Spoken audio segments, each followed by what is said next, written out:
All right, we're here. Boy, David E. Talbert. David, what's up, man? What's good, man? Man, nothing much. It's always good talking to you. I honestly say that when it comes to like people in celebrities, if you will, people in Hollywood, you know, when it comes to my job, people talking about, you know, do you have friends? I don't have friends, but you're like the closest thing to a friend I have in Hollywood. Man, that's good. You know, it gets crazy out here, man. But you've always been straight, man, ever since we met. So, you know, feelings mutual, man. I appreciate it. Look, I know your DVD is out for Baggage Claim. Can you basically tell the people about the movie real quick? Movie's starring Paula Patton. It's about a flight attendant who's got 30 days to find a husband. A lot of fun. It's got Paula revisits her old boyfriend to see which one will have blossomed into Mr. Right. That's Boris Kojo, Trey Songz, Tay Diggs, Derek Luke, and Jaimin Hansen. Yes, I mean, it's an all-star cast you have here. You have also Tia Mowry's in here and Jill Scott, right? Yep, and Lala and Lala Anthony, yep. Lauren London and Ricky, my boy Ricky Smiley. Ricky Smiley, you had Terrence J in there as well, and Affion Crockett's in there as well. I mean, putting all these people together, how'd you do that, man? Well, you know, fortunately, they responded to the material. You know, I tell a lot of people, they say, well, you know, how do you get folks in your plays and in your movies? Well, you know, great talent responds to great writing. And so you have to really do your work as a writer to make sure it's on the page. And then when you send it out, you know, it'll attract people. Can you talk about, every DVD has like added features and everything. Can you talk about some of the added features you have on this DVD? Well, you get, you know, I do my commentary, so, you know, I talk about how I put the whole thing together. Mm-hmm. And we have deleted scenes. There's some funny deleted scenes, and we have some all this behind the scenes making of of the movie, so you get a chance to see how we put the whole thing together. You know what? I just want to say, like, I saw some outtakes of Affion Crockett in the airport, and I can't wait to see. I know that has to be in the bonus clips. Affion. Oh yeah. Well, Affion knows. Affion was just crazy funny. I mean, we had so much fun with him, and Affion ad-libbed most of those things. You know, right. I told him what the character was, and he came in basically to do me a favor. You know, and he just took it and ran with it. And as soon as he said, "Take your pockets out your pockets," man, I fell out the director's chair. And he only did what? He only did a day's worth of taping. Then you got it all in there. I think Affion came in and did a day, maybe a day and a half. But you know, Ricky Smiley came in and he only was there 2 hours on set. We shot all his scenes in 2 hours. That's that movie right there. Lala came in like a couple hours. So I mean, you know, people were, you know, their schedules are crazy, but you know, they believed in the project, so they made it happen. I want to talk to you about social media, man, because I think if I tell everybody to follow you on Facebook, because I think what you do on Facebook is amazing. Also on Twitter, Instagram. I got on you while I saw you out in L.A. I need you to step your Instagram, because I thought I was on a fake page. You know, no, that's me. I just put a picture up every like 3 or 4 months, and I'm like, you got to do that, bro. No. I just got on back on, so I'm doing better now. Excellent. But let's talk about social media and how it comes to helping promote your films and your projects, man. How do you go about doing it? Well, you know, for me, it started out as a chore, but then it became like what I do at Facebook is really special. Is, you know, I kind of take people through, you know, my life as a first-time dad, right? And that has been really a profound impact it's had, not only for me in sharing it, but for the audience, because you know, you realize in a lot of homes, unfortunately, you know, the father may not be around, so it gives a chance to give a shout out, and if you know, dads out there, you know, on my page, well, hopefully the joy I'm sharing with my son will make them want to, you know, be a part of their children's lives. But also, it's also a shout out to, it's so many dads that are doing the absolute right thing. They don't get enough pub for it. Yeah, and they respond to it as well. So, it's more to, a shout out to folks that are, in their children's lives. And I got to say, like, you do the contests with the giveaways and stuff. I think, like I said, when I watch you do your Facebook thing, I'm really impressed with how you do it. And I've seen a lot of celebrities, directors, producers use social media, and I just think you do it very well. Speaking of your family stories, like, I didn't know that you were a writer. I'm going to be honest with you. I didn't know you were a writer. I knew you as a director, play. I knew you wrote plays, but I didn't know you were like an actual book writer. And when and when I tell you, when I read your stories about your son and your wife, I'm like, okay, I see it. I understand, because your stories literally, when I tell people, or I might even share the stories you put up there, you draw an amazing picture. And I kind of want you to tell the story about your son and your wife asking you to change his diaper, and you end up letting him go outside. This is a 1-year-old boy, by the way. Because was it the NFC Championship game? Oh, yeah. The NFC Championship game was Seattle versus San Francisco. It was a good game, too. I'm just sitting down there watching the game. I'm all into it. I'm like, man, life is good. And my wife is going out somewhere to this function with one of her girlfriends, and she's taking Elias. And she bought these suede, these black shoes. They were suede. I mean, they were on fire. These shoes. And she couldn't wait to have him put these shoes on. So she calls. She yells downstairs. This is 5 minutes left in the game. The final drive, basically, the final drive of the game, right? Yeah, and she yells downstairs, could you wake up Elias, change his diaper, and get him dressed? I'm running late. And I'm like, this is the championship game. And she's like, I love you. That's what women say. Right. As they leave to put that extra layer of guilt. I love you. So I'm like, I'm staring at it, and then it goes to commercial break. So I rush upstairs to go get my son.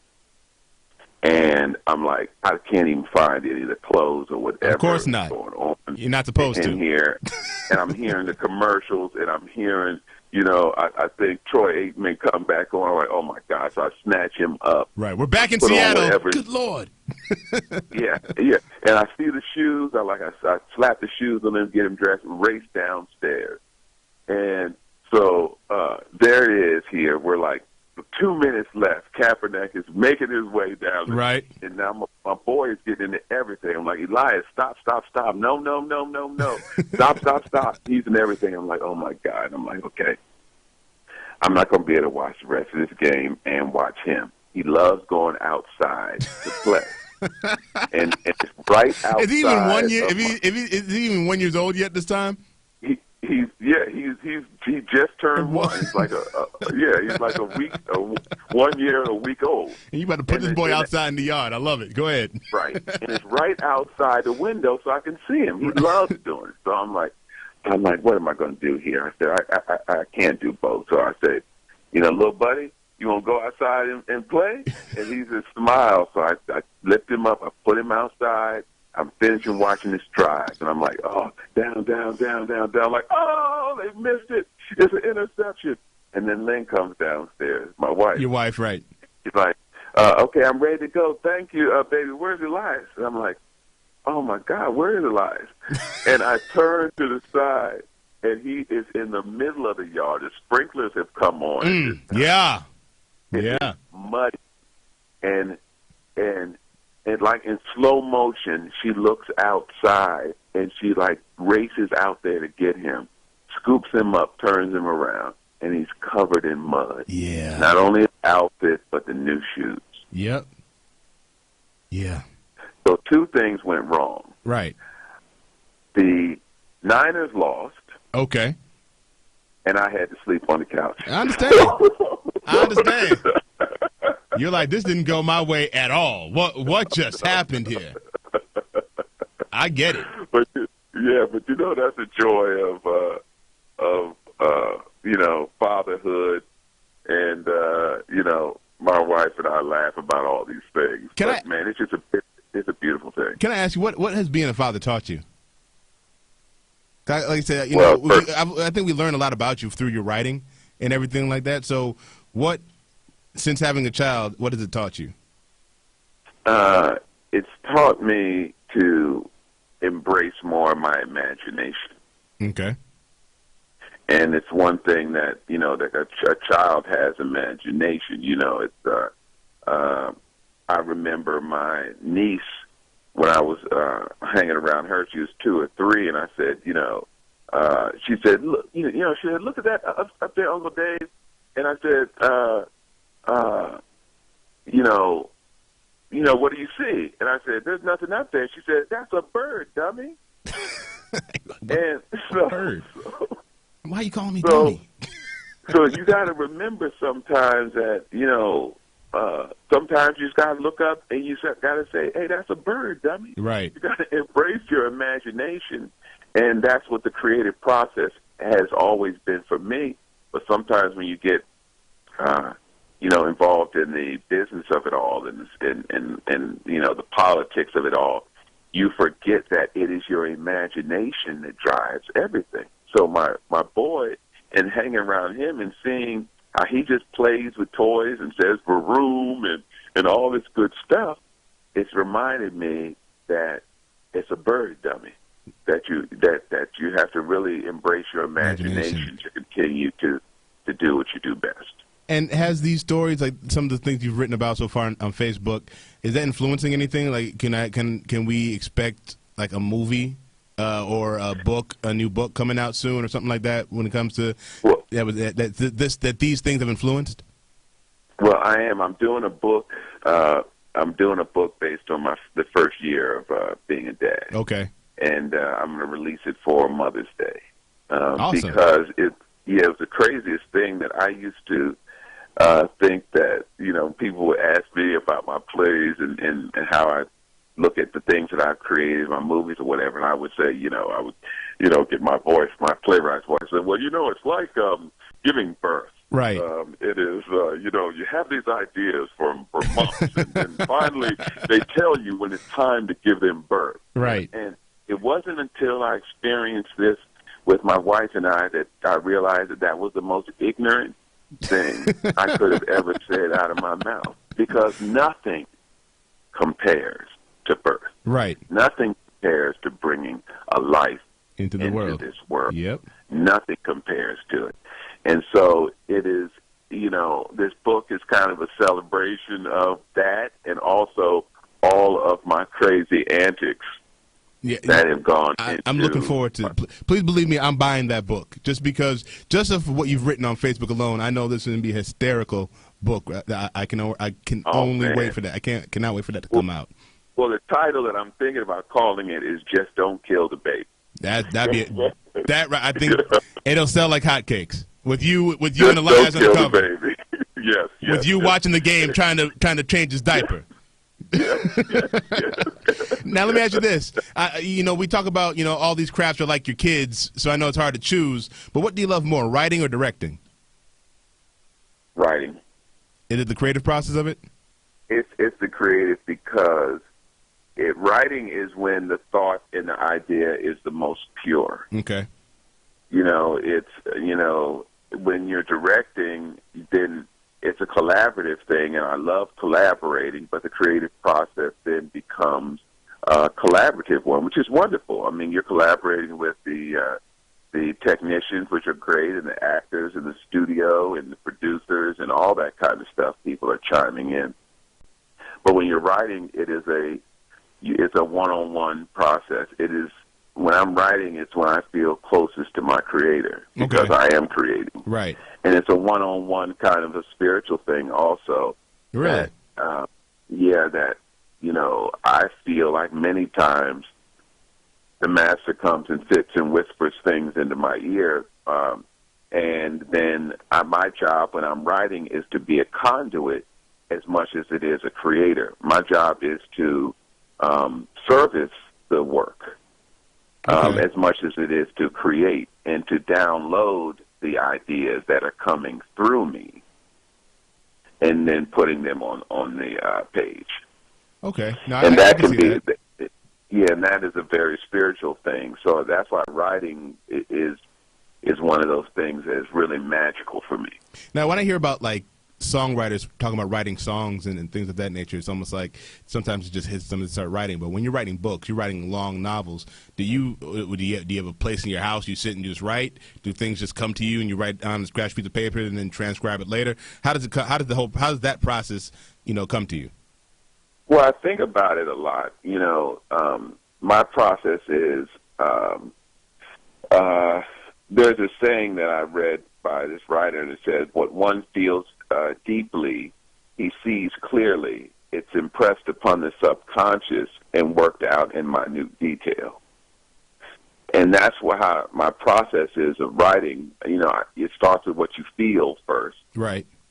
And then you feel it, then you get a chance to see it. Okay, then I see these characters, and then it's worked out in the subconscious, and then you then put it down on paper. And that's that kind of what I don't want to, it sounds so esoteric about it all, but hold on, real quick. Esoteric. Oh, sorry. Esoteric. I don't even. You don't have to tell me what that is. I'm gonna figure that one out. Esoteric. I'm writing it down because I want to. I think I even spelled it correctly. Because when I look that up, I'm being impressed with myself when I read that. I'm gonna look that one up. Go ahead now, please. Esoteric. Yeah.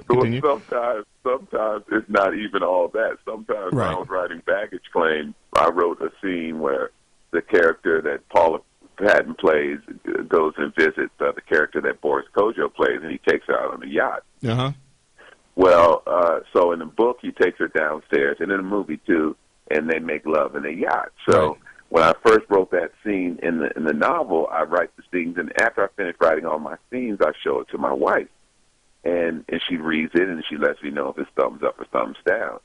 And so I write this scene, and I feel really good about it. I make it really sweet and gentle, and so I show it to her, and she goes in the room, and she races back down. She's like, "Wait a sec," he says, ain't no man gonna take a woman down to the yacht and they not get it in. He said, "I need you to make this thing steamy, steamy hot. They need to do it all through this cabinet." I'm like, okay. So she hands me the pages back. She brings me a bottle of red wine. I won't forget it. And she brings me an R. Kelly CD.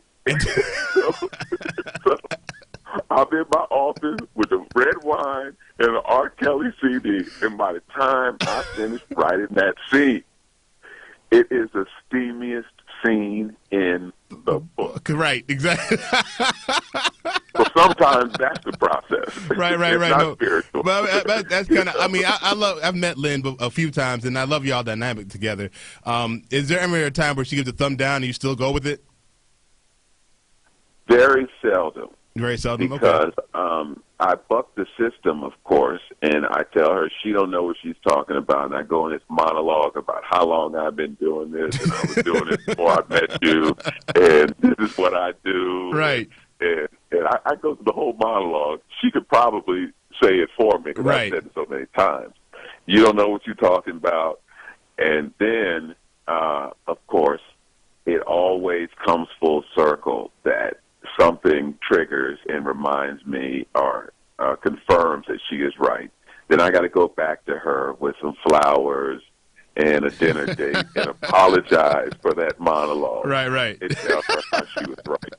Yeah, that's what we have to do at some time in our life when it comes to women. You just got to, take one for the team. I get it. You got to take one, but you got to buck the system sometimes, but then you got to be man enough to come back in there and admit that you're wrong. And so that's what makes marriages fun. That's what makes Lynn was the executive producer on Baggage Claim, and that's what her great value is to me, is another set of eyes that can see things that I might not see at the time, and help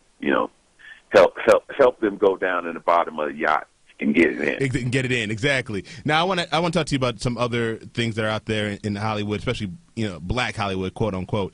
A lot has been made about these black actresses and these roles that are being given to them, especially these lead roles, like in Scandal and Being Mary Jane with Gabrielle Union. How do you feel about that when it comes to like the roles they're playing that may come off as not the most positive roles, maybe even for black women? Well, I think your job as an actor is to tell the truth of the character. Mm-hmm. And, just like my job as a writer, I write characters that aren't good people, but my job is to not judge them. My job is to tell the truth. Right. And so, at the end of the day, you have to find even the worst person on the face of the earth wasn't that always. And there is, I was watching The Green Mile, and these people were, of course, about to be sent to the electric chair. Right. But there was one of them, his mass murder, but he loved the little mouse. And he did everything he could to take care of that mouse and feed that mouse. So what I'm saying is that, and even the worst people, there are some qualities in them that you have to find the truth of, that the human, what humanizes a character, and then tell the truth of the character. And so I don't have a problem with any of that in the creative space. All right. Before I get you out of here, man, because I've had a wonderful time talking to you, I want to talk about some of your favorite things, all right? Yes. Favorite movie? Favorite movie is Willy Wonka and the Chocolate Factory. Really? I did not see that one coming. Absolutely. Did not see that one coming at all. Willy Wonka. And we're talking about the original one, not the Johnny Depp version. Yeah, I have a quote on my son's wall that there is no place I know that compares to pure imagination. Living there, you'll be free if you truly wish to be. Yeah, that's a song that he sings at in the movie. Yep. My favorite movie of all time. All right, TV show. TV show would probably be Good Times. Good Times, okay. Sport. Football. And I think you already told me what your team is, but team. Team, unfortunately, is the Dallas Cowboys. Really? But you're rooting for the Niners? Yes. Well, because the Cowboys shall never cross the path of the playoffs in my lifetime. Again, unfortunately. But when I grew up, the 1977, they played the Denver Broncos. They were the Orange Crush, and right. Tony Dorsett had just come out, and the Dallas Cowboy cheerleaders and Tony Dorsett, I'm all in. I got you. You were like, this is my team. This is my team. I get it. Now, book. What's your favorite book? Even if I don't like football, the Dallas Cowboys cheerleaders. Got you from the beginning. I got you. Favorite book? Favorite book would probably be The Alchemist. Okay, I'm gonna write that one down and see if I'm gonna go look up that book up. Alchemist. I've heard of it. Better check it out. And then favorite actor and actress. I would say favorite actor. Who's my favorite actor?